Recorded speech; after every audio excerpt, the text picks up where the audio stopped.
Welcome. Welcome to Trinity Place in Geneva, New York. My name is Cameron Miller, and this is a sermon for the fifth Sunday of Pentecost. And it's a reading, an excerpt from, that you'll hear in just a minute, from I've Been to the Mountain speech by the Reverend Martin Luther King Jr. And the gospel text, Luke 9:51 through 62, which is the Good Samaritan story. And so this is a real sermon this week. And by that I mean standing back and letting the texts speak for themselves without a lot of interpretation or 21st century chiropractic adjustment.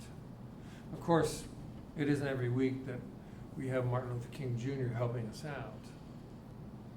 Now, just as the culture has secularized Christmas and secularized Easter, we've also secularized the Reverend Dr. Martin Luther King Jr. He is known as Dr. King these days, when not MLK. And people forget that he was a preacher by profession first, and then, of course, a prophet by his action and by his sacrifice. The secular world, which is largely an economic arena in which people and things are measured for their value, and monetized because they don't know how to value them otherwise, doesn't really have any way of measuring the value of preachers and prophets. So the secular world just doesn't deal with them or mention them. But because they teach this speech in schools, almost everyone in the United States knows that the I've Been to a Mountain speech, even though it was really as much a sermon. It was delivered on the eve of the Memphis sanitation workers' strike, a civil action that King was warned not to attend and participate in, but which he felt compelled to do anyway. So even though he didn't know it, the sermon he preached that night and what he said turned out to be really about him. So listen for that as I read some of it to you. He stopped, in other words, to help the man on the road, and was killed for it, which of course he noted that the priest and the Levite were precisely afraid to do.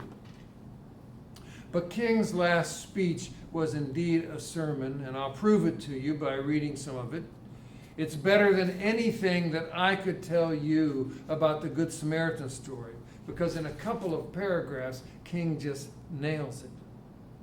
So this is an excerpt from the Reverend Martin Luther King Jr., a sermon speech that he gave April 3rd, 1968 at the Mason Temple, which was the Church of God in Christ headquarters in Memphis. King said this, and this is an extended quote. "Let us develop a kind of dangerous unselfishness," he said. "One day a man came to Jesus, and he wanted to raise some questions about some vital matters of life.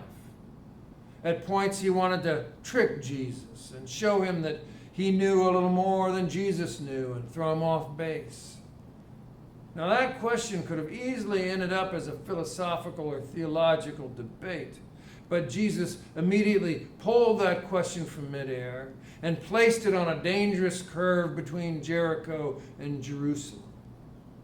And he talked about a certain man who fell among thieves.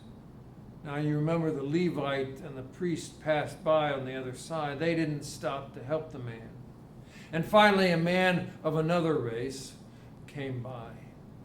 He got down from his beast, decided not to be compassionate by proxy. But he got down from his beast, administered first aid, and helped the man in need.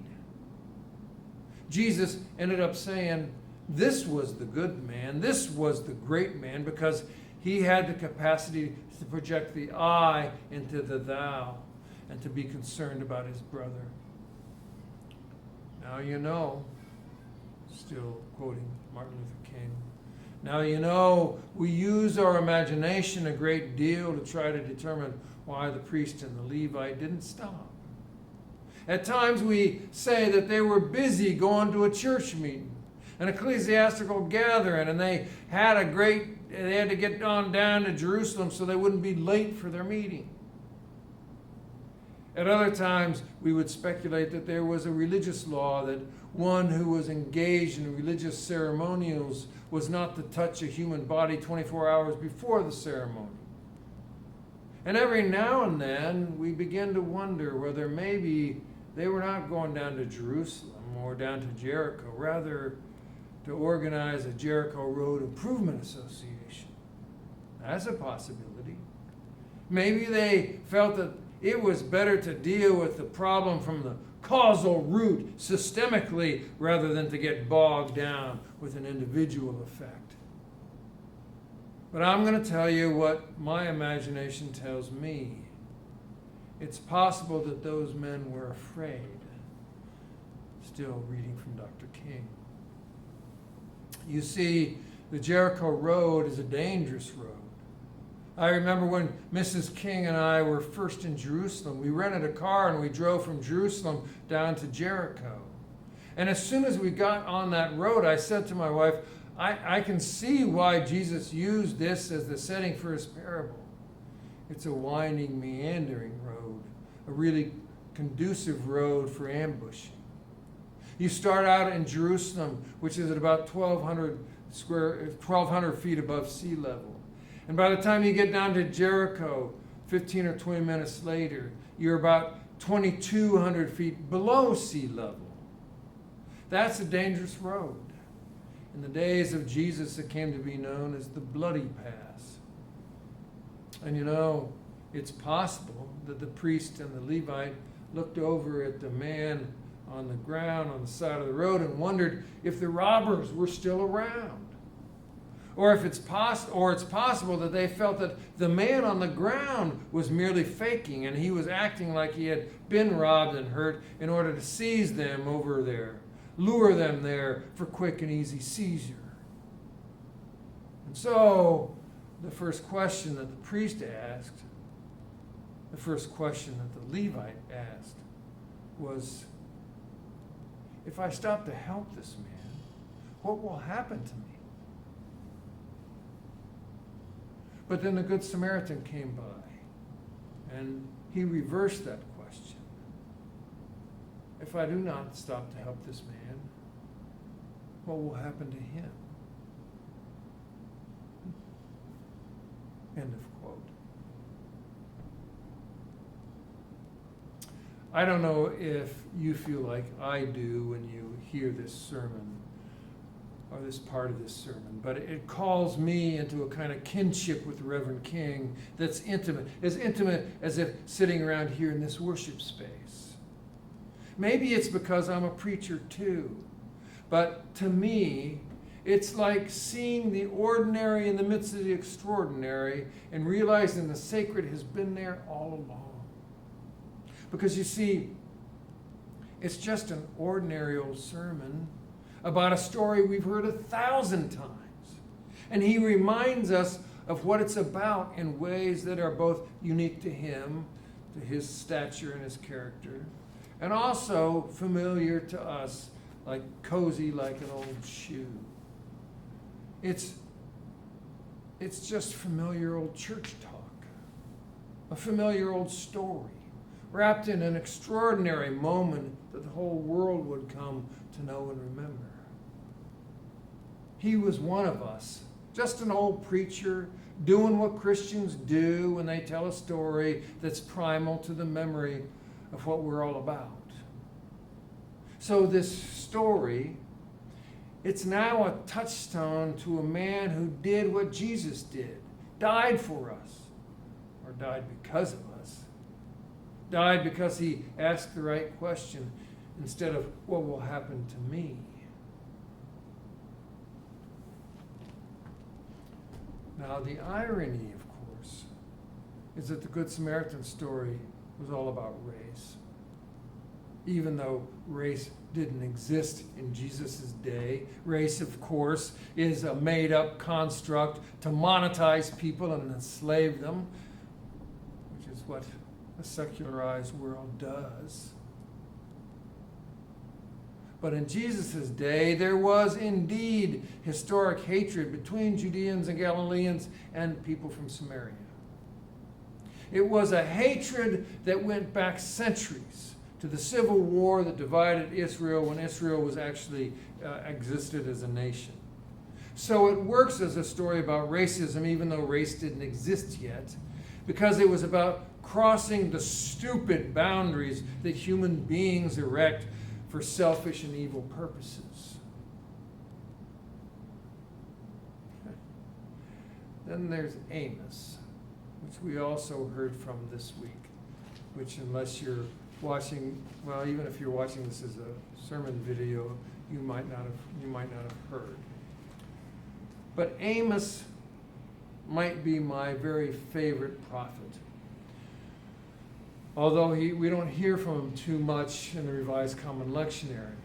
He's perhaps the first of the greatest prophets, and he gets buried under the amazing poetry of Micah and Isaiah and Jeremiah.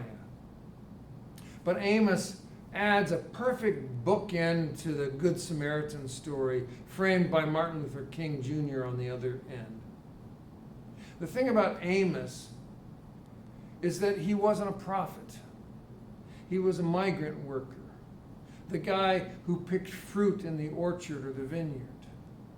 He was out doing his work one day, and God, out of nowhere, told him to go up to the northern kingdom, go up to the northern kingdom of Israel, and to prophesy against the king up there. So, get this, Amos, a lowly peasant laborer, was supposed to go to another territory and preach to the king of another tribe a sermon that that king would not like. Now, come to think of it, that's not unlike what Martin Luther King Jr. did, because he was preaching to white clergy and white churchgoers and telling us something that we just didn't want to hear.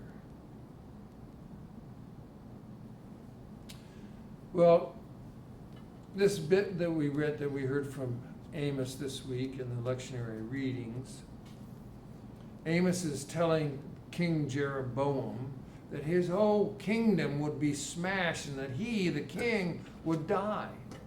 The king and his whole kingdom, you see, was a wall that the plumb line of righteousness showed was falling down.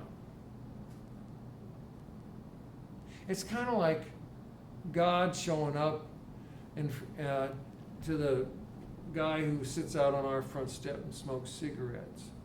It's as if God would tell him to go to the Supreme Court and say, God has issued a judgment upon those 9 robed vectors. Well, first of all, he couldn't get near those 9 justices. And the only way Amos got near King Jeroboam was through trickery. And that's another part of the story I really like, but I'll have to save it for another day. So anyway, we got Amos, and we got the Good Samaritan and Martin Luther King. And so the Revised Common Lectionary played this little trick on us this week. Because by pairing Amos with the Good Samaritan story, it makes it impossible to romanticize the Good Samaritan story as if it's just another example of Jesus being a good guy. Amos, being sent to be a truth teller of hard truths, even into the court of a king, stands this Samaritan story up to be the tough, hard truth that it is.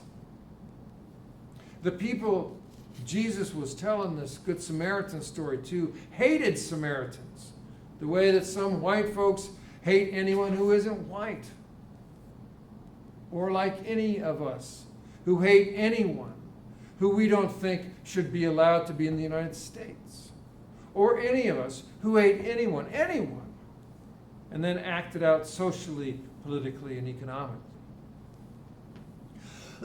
It's a story told against hate, and told against righteous indignation, and told against anyone with any sense of moral superiority.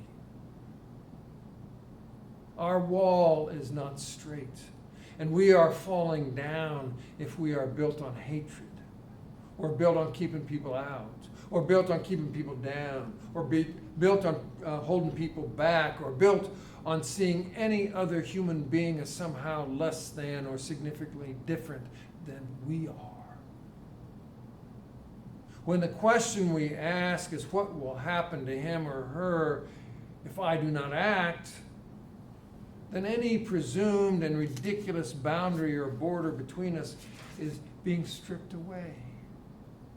What will happen to him or to her or to them if I do not act? Just that one question narrows the boundaries and the borders that we have drawn or been given, and gets us close to being a neighbor that Jesus invites us to be.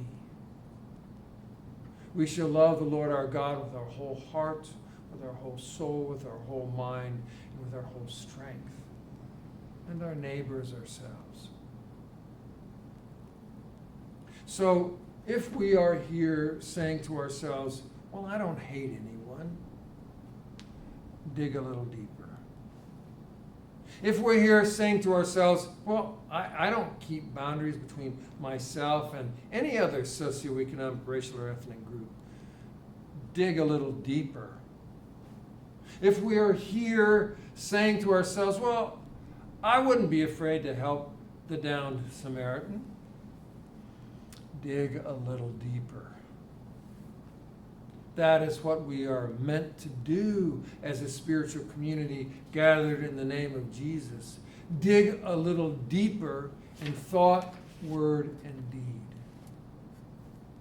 Any group that has the chutzpah to gather and invite Amos, Martin Luther King Jr., and Jesus to preach at them has the chutzpah to dig deeper and to measure itself with a plumb line against righteousness.